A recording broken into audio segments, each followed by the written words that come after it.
नमामि शमीशान निर्वाण रूपम विभुम व्यापकम ब्रह्म वेद स्वरूपम भूव्यापकं ब्रह्म वेद स्वरूपं विभुव्यापकं ब्रह्म वेद स्वरूपं निजम निर्गुणम निर्विकल्पम निरीहम चिदाकाशमाकाशवासम भजेहम चिदाकाशमाकाशवासं भजेऽहं चिदाकाशमाकाशवासं भजेऽहम निराकार मोकार मूलम तुरीयम गिरा ज्ञान गोतीतमीशम गिरीशम निरागतगोतीतमीशं गिरीशं करालम महाकाल कालम कृपालम गुणागार संसार पारम न तो हम गुणागार संसार पारम न तो हम गुणागार संसार पारम न तो हम गुणागार संसार पारम न तो हम गुणागार संसार पारम न तो हम गुणागार संसार पारम न तो हम। नमस्कार, मैं हूं शक्ति अरोरा और आपका स्वागत है ज्ञान गुरु में। और अब आज का खेल शुरू करने के लिए आमंत्रित करते हैं ज्ञान गुरु राजेश जी को, जो आज तीसरी बार अपने खिताब के लिए खेलने वाले हैं। तो स्वागत करते हैं राजेश जी का।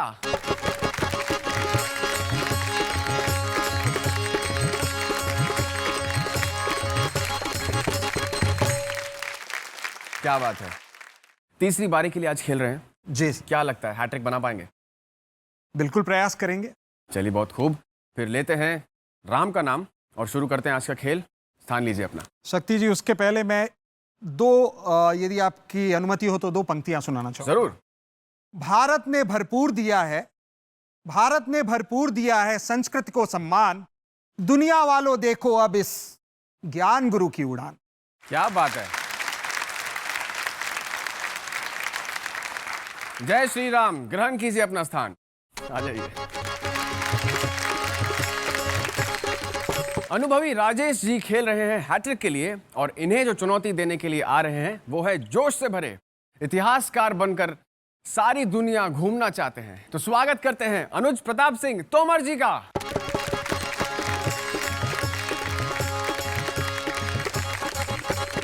बहुत बहुत स्वागत है ज्ञान गुरु में। अनुज प्रताप सिंह तोमर। जी सर। पान सिंह तोमर से कोई लेना देना है आपका?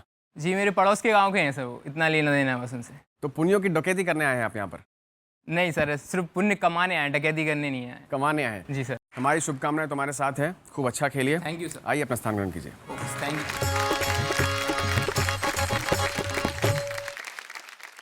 खेल की शुरुआत करने से पहले मैं इस खेल के कायदे कानून नियम समझा देता हूँ। जी। ज्ञान गुरु की उपाधि पाने के लिए अर्जित करने होंगे 5 पुण्य। सही जवाब पर मिलेगा 1 पुण्य और आप दोनों में से सबसे पहले जिसने 5 पुण्य अर्जित कर लिए वो कहलाएगा ज्ञान गुरु। खेल की शुरुआत वो करेगा जो जीतेगा बजर क्वेश्चन राउंड।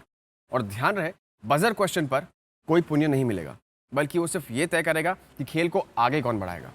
सही जवाब दिया तो आगे बढ़ने का रास्ता मिलेगा, गलत जवाब दिया तो बारी आ जाएगी दूसरे ज्ञानी की। नियम स्पष्ट है आप दोनों को? जी बिल्कुल। तो चलिए फिर कस लेते हैं अपनी कमर, क्योंकि शुरू होने जा रहा है ज्ञान गुरु का महासमर।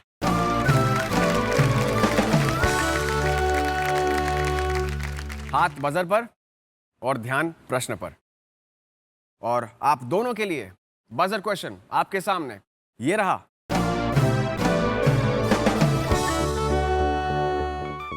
नवरात्रि के किस दिन मां दुर्गा के ब्रह्मचारिणी रूप की पूजा होती है? और सबसे पहले बजर दबा दिया है राजेश जी ने। आपको मौका मिलता है इसका उत्तर देने का, बताइए। ये तीसरे दिन होती है पूजा। राजेश जी, आपने कहा तीसरे दिन, आपका उत्तर गलत है।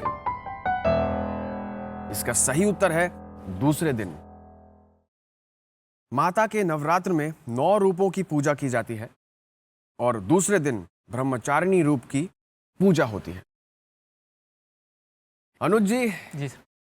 क्योंकि राजेश जी ने गलत उत्तर दिया, आपको मौका मिलता है इस खेल को आगे बढ़ाने का। तो चलिए फिर पहले पुण्य के लिए अगला सवाल आपके स्क्रीन पर ये रहा।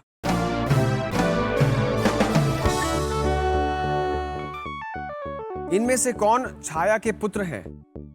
आपके ऑप्शंस हैं, पहला शनि, दूसरा राहु, तीसरा केतु और चौथा चंद्रमा। चौथा चंद्रमा। चौथा चंद्रमा। इनमें से कौन छाया के पुत्र हैं? श्योर हैं आप? शनि के साथ जाना चाहूंगा सर। शनि के साथ जाना चाहेंगे? जी सर। पहले आपने चंद्रमा कहा था। थोड़ा बहुत कंफ्यूजन। अब क्लियर हो गया? जी सर। किस पर मोहर लगाना चाहेंगे? शनि पर मोहर लगा दीजिए। शनि पर मोहर लगाना जी। चाहेंगे। आइए शनि पर मोहर लगाते हैं और देखते हैं आपका उत्तर आपको दिलाता है एक पुण्य या फिर नहीं। आपने पहले चंद्रमा कहा था, अच्छा हुआ आपने उत्तर चेंज कर दिया क्योंकि आपका उत्तर बिल्कुल सही है।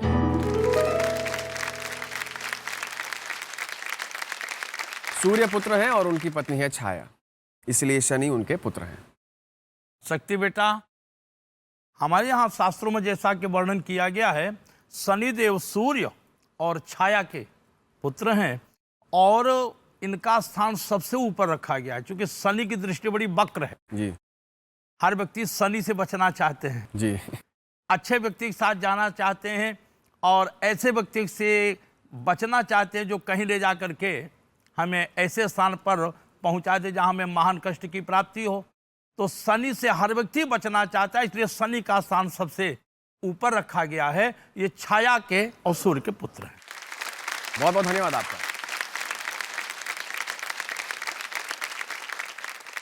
अनुज, आपने एक पुण्य कमा लिया है। जी सर। अनुज जी, आगे बढ़ते हैं दूसरे पुण्य के लिए। आप तैयार हैं दूसरा पुण्य कमाने के लिए? तो अगला सवाल आपके सामने पेश करते हैं। सवाल आपके स्क्रीन पर प्रस्तुत है।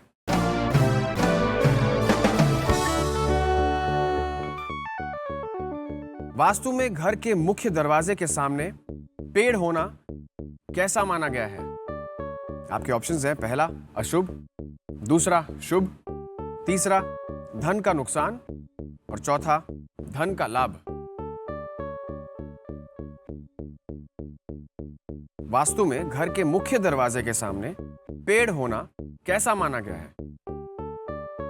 दूसरा शुभ। शुभ माना गया है। जी श्योर हैं आप?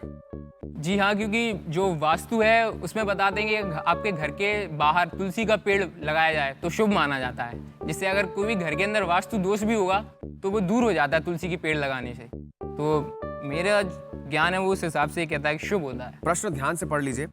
वास्तु में घर के मुख्य दरवाजे के सामने पेड़ होना कैसा माना गया है? अशुभ, शुभ, धन का नुकसान या फिर धन का लाभ?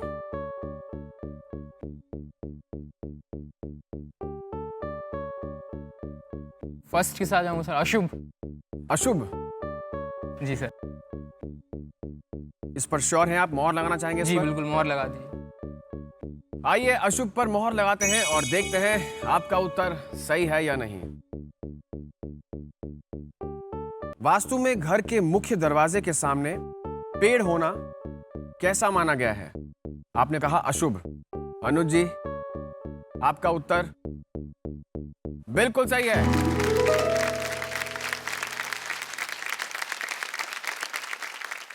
इसने आपको दूसरा पुण्य भी जिता दिया है। जी सर। अब सिर्फ 3 कदम दूर है ज्ञान गुरु के खिताब जी से। सर, बिल्कुल। घर के ठीक सामने पेड़ होना अशुभ माना गया है क्योंकि इससे मुख्य द्वार से आने वाली रोशनी में रुकावट आती है। अगला सवाल आपको देगा तीसरा पुण्य, और सवाल पूछने से पहले हम आपको एक वीडियो दिखाएंगे। जी उस वीडियो को ध्यान से देखिए और उसके बाद उसी से जुड़ा एक सवाल होगा आपके लिए। बिल्कुल। ठीक है, वीडियो अनुज जी के लिए पेश किया जाए।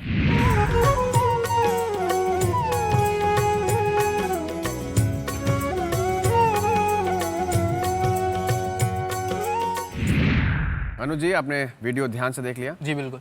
ये यमुनोत्री मंदिर था। जी अब इसी से जुड़ा सवाल होगा आपके लिए और सवाल आपके स्क्रीन पर ये रहा।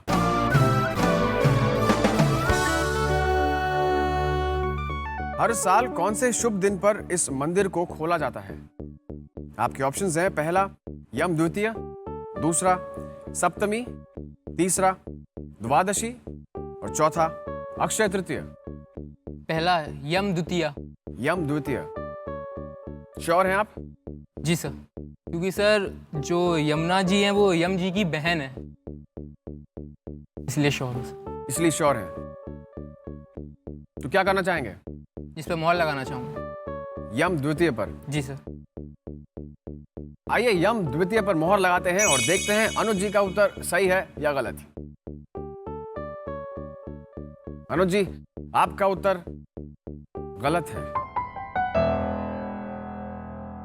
इसका सही उत्तर है अक्षय तृतीय। अनुज जी, इसकी विशेषता मैं आपको बता दूं। अक्षय तृतीया के दिन यमुनोत्री देवी के मंदिर के द्वार खुलते हैं। 6 महीने के लिए ये बंद रहते हैं। इसके कारण है 6 महीने भगवान यहाँ नहीं होते और पूरा मंदिर बर्फ से ढका होता है। इसलिए ये इसका सही उत्तर था।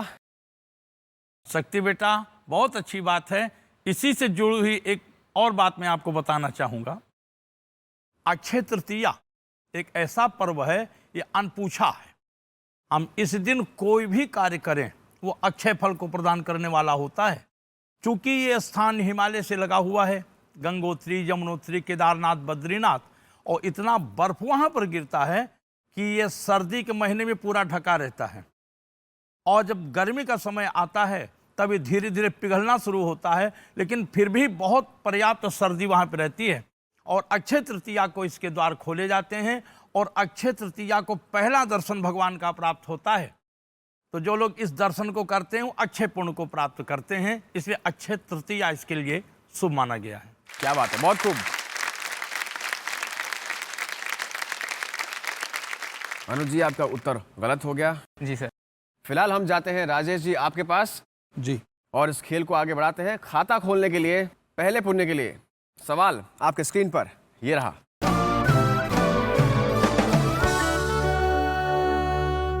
सीता हरण के लिए रावण किस जंगल में आए थे? आपके ऑप्शंस हैं, पहला अशोक वन, दूसरा दंडक वन, तीसरा कारुण वन और चौथा भयंकर वन। जी, मैं नंबर 2 दंडक वन के साथ जाना चाहूंगा। श्योर हैं आप? जी बिल्कुल। कहानी जानते हैं इसके बारे में कुछ? दरअसल इसे दंडक वन के साथ ही साथ इसे दंडकारण्य भी कहा गया है, और आज जो महाराष्ट्र में पंचवटी का क्षेत्र है वही ये स्थान है जो उस समय दंडकारण्य था या दंडक वन था, और वहीं से रावण ने साधु के वेश में सीता जी का हरण किया था। तो आप बिल्कुल श्योर हैं? जी बिल्कुल। क्या करना चाहेंगे? मोहर लगा दीजिए।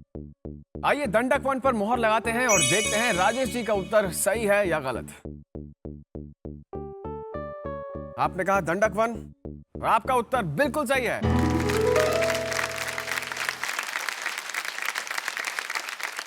राजेश जी, आपके माथे पर ये एक टीका है, किस बात का टीका है? कौन से भगवान के लिए है ये भस्म है, और हमारे शास्त्रों में इस तरह से माना गया है कि मस्तक को कभी सूना नहीं रखना चाहिए, भस्म या तिलक लगाना चाहिए, और विशेषकर ब्राह्मण के लिए तो ये बिल्कुल अनिवार्य बताया गया है। बस इसी के नाते मैंने भस्म धारण। इससे दिमाग ठंडा भी रहता है, हमने सुना। जी बिल्कुल। इसका सबसे बड़ा यही वैज्ञानिक दृष्टिकोण भी है। चलिए, मैं उम्मीद करता हूँ ये भस्म से आप इस खेल को जीतें, हैट्रिक बनाएं। बहुत बहुत धन्यवाद। वनवास के समय भगवान राम, लक्ष्मण और सीता जी चित्रकूट के पास दंडक वन में रहे थे। जी बिल्कुल। एक पुण्य कमा लिया है आपने, खाता खोल लिया है, और एक पुण्य दूर है अनुज जी से। आगे बढ़ते हैं और अगला सवाल आपको देगा एक और पुण्य, और आ जाएंगे आप बराबरी पर अनुज जी के साथ। तो अगला सवाल दूसरे पुण्य के लिए आपके स्क्रीन पर ये रहा।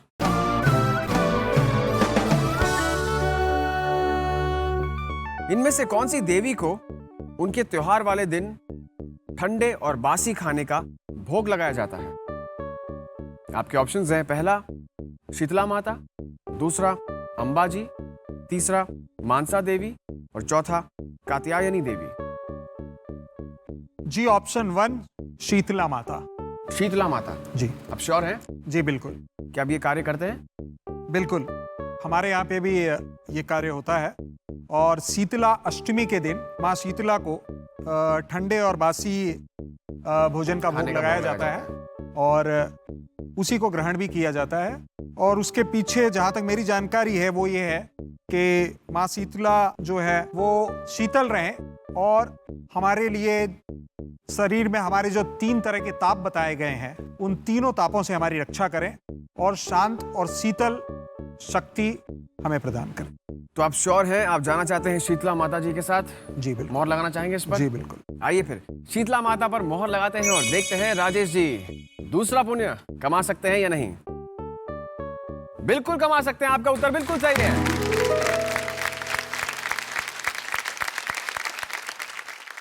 माता शीतला को रोग हरने के लिए जाना जाता है। ऐसा रिवाज है कि शीतला अष्टमी को चढ़ाया गया प्रसाद एक दिन पहले बना लिया जाता है। तो जैसा कि आपने कहा, आपका उत्तर बिल्कुल सही है और आपने अर्जित कर लिया है दूसरा पुण्य भी। और आप दोनों अब आ चुके हैं बराबरी पर। दोनों के पास है 2-2 पुण्य। कैसा लग रहा है? मौका आपके पास है, तीसरे खिताब के लिए खेल रहे हैं आप। बहुत अच्छा लग रहा है। खेल को बहुत ही अच्छे तरीके से मैं एंजॉय कर रहा हूँ। चलिए फिर आगे बढ़ते हैं। तीसरा पुण्य कमाने का मौका है और उस तीसरे पुण्य के लिए अगला सवाल मैं आपके सामने रखता हूं और सवाल आपके स्क्रीन पर ये रहा।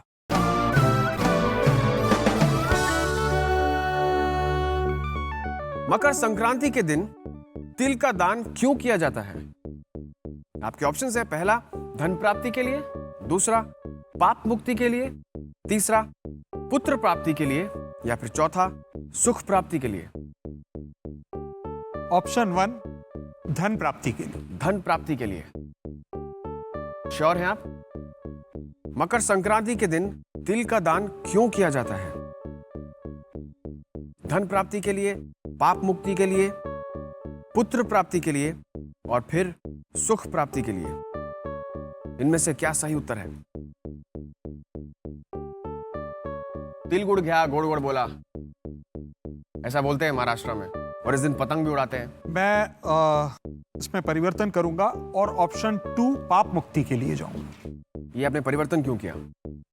नहीं, क्योंकि मुझे अभी दान शब्द का जो है वो थोड़ा सा, तो दान से क्या रिलेशन है इसका? यहाँ पे मैं मकर संक्रांति के अलावा शनि देव की पूजन में भी उस प्रक्रिया को किया जाता है कि काले तिल का दान दिया जाता है, जिससे कि आपके ऊपर जो पाप हैं वो कम होते हैं।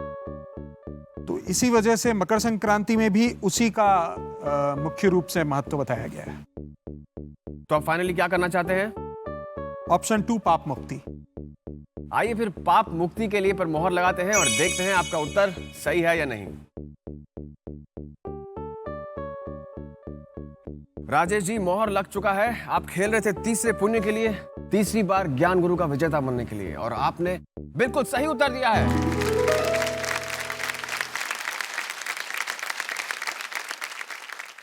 अच्छा हुआ आपने उत्तर में परिवर्तन किया।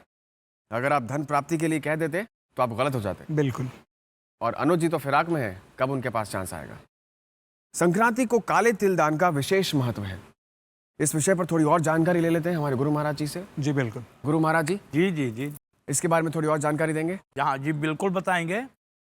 एक समय की बात ये सूर्य पुराण में चर्चा आती है कि सूर्य और शनि, ये दोनों जग पे पिता पुत्र हैं, किसी बात को लेकर के आपस में थोड़ा मनमुटाव हुआ, तनावग्रस्त हुए, और उस क्रोध में आकर के सूर्य देवता ने शनि लोक को जला करके भस्म कर दिया, जिससे कि चारों तरफ हाहाकार मचा, लोग परेशान हुए। उस समय सारे के सारे ऋषियों ने सूर्य देवता से प्रार्थना किया, कहा प्रभु ये पिता और पुत्र में मनमुटाव अच्छा नहीं लगता, समाज को अच्छी शिक्षा नहीं मिलती, इसलिए आप स्वयं जाएं और आगे बढ़ करके पहल करें, पुत्र से नाना प्रकार के जो मनमुटाव इसको दूर कर दें। उस समय मकर संक्रांति का पर्व था। भगवान सूर्य स्वयं चल करके शनि के पास में गए।